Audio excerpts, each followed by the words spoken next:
प्यारे दर्शकों, चौंकिए मत।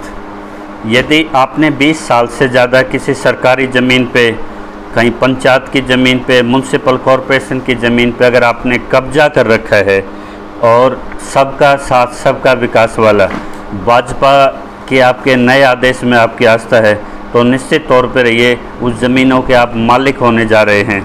खरखोदा एक टाउनशिप है जो एनसीआर के बाद बहुत ही लेट जाके डेवलप हुई थी। एक समय में यहाँ पे देखा जाए 328 एकड़ यहाँ पे लैंड थी, और जब पंचायत सिस्टम से म्युनिसिपैलिटी सिस्टम बना तो उस टाइम पे आज म्युनिसिपैलिटी के पास प्रबंधन के लिए सिवाय 45 एकड़ के और उनकी कोई ज़मीन नहीं बचती।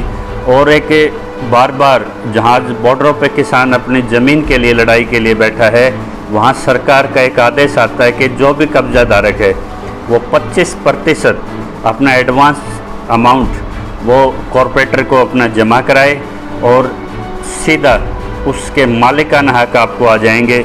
लेकिन इसमें रेजिडेंशियल सेक्टर को इसलिए बाहर रखा गया है क्योंकि अन्य शहरों में ये अतिक्रमण को बढ़ावा देगा। लेकिन जो अतिक्रमण पे आपने देखा होगा, खरखोदा में स्टेडियम की ज़मीनें थी भजन लाल के टाइम में, और उन पे जिस तरह से प्राइवेट स्कूल के कॉम्प्लेक्स खड़े कर दिए गए, जो आपको देखा होगा मटिंडू रोड की तरफ जाते हैं बड़े बड़े अतिक्रमण। यानी कि अब कब्जाधारी कोई भी है, आप ज़मीन के लीगल ओनर बनाए जा रहे हैं। ये पहला प्रयोग हो रहा है जहाँ इस देश में कानून व्यवस्था, बायलॉज और बड़े बड़े भू प्रबंधन के रेवेन्यू जनरेट होता था इनसे, आपके म्युनिसिपल कॉरपोरेशन का। लेकिन आज उनके रेवेन्यू के और शहर के रेवेन्यू से ही वो विकास में भागीदारी कर पाते थे। तो सामूहिक उपयोग के लिए आगे ज़मीन बचे ना बचे, लेकिन जो कब्जाधारक हैं, जो भूमाफिया हैं, उनके साथ आज सरकार खड़ी है। और आपकी जो सामूहिक की ज़मीनें, इतनी बड़ी ज़मीनें, यानी कि एक सुनने में ये भी है कि जो जनसंख्या है खरखोदा की, उसमें ज़्यादातर हमारे रेफ्यूजी पंजाबी भाई सैनी और जो माइग्रेंट्स लोगों का ये शहर बहुत ज़्यादा इसमें रहते हैं।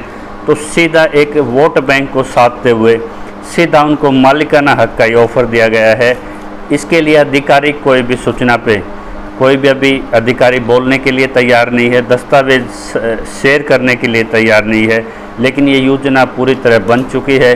कई बार अखबारों में इसके ऊपर आपने नोट्स भी पढ़े होंगे। तो ये किस तरह की व्यवस्था की तरफ हम जा रहे हैं, यानी कि सरकारी ज़मीनों पे कब्जे करने का एक अल्टरनेट रूट खट्टर साहब दे रहे हैं। क्या यही था इनका विकास मॉडल कि किसी विशेष वर्ग को लाभ पहुंचाने के लिए आप उनको ज़मीन पे जब कब्जा करें, होना तो उन अधिकारियों की ये जवाबदेही तय होनी चाहिए थी, बैकडेट से रिकवरी भी होनी चाहिए थी। अरावली की श्रृंखला में देखिए 9 किलोमीटर तक वो रास्ते खाली करने के आदेश दिए गए।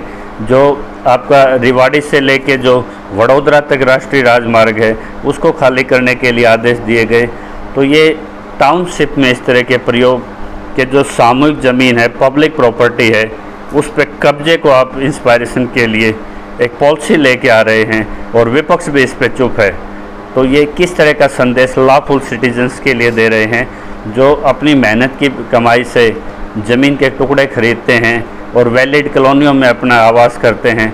तो ये जो जिस तरह से पूरे का पूरा शहर अवैध ज़मीन माफियाओं को बेचा जा रहा है, इस पर आपकी क्या कमेंट्स है, प्रतिक्रिया है? आप हमें अपनी राय ज़रूर दीजिए। जय किसान।